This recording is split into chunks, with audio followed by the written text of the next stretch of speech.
Wherever you go, whatever you do, throw a little at it. Omax, Vest and Briefs.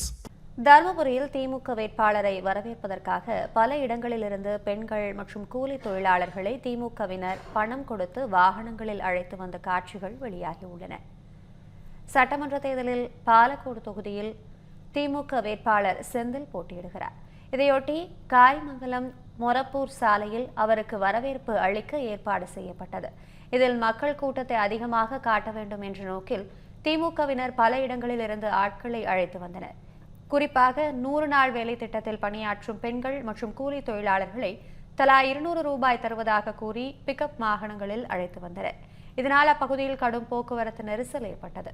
அப்போது வழியாக வந்த ambulance உள்ளிட்ட வாகனங்களுக்கு வழிவிடாமல் திமுகவினர் இடையூறு செய்ததால் பொதுமக்கள் அவதியடைந்தனர். பணம் கொடுத்து ஆட்களை திமுகவினர் அழைத்து வந்ததுடன் கடும் போக்குவரத்து பாதிப்பு ஏற்பட்டதால் இதுகுறித்து தேர்தல் ஆணையம் நடவடிக்கை எடுக்க வேண்டும் என பொதுமக்கள் வலியுறுத்தியுள்ளனர்.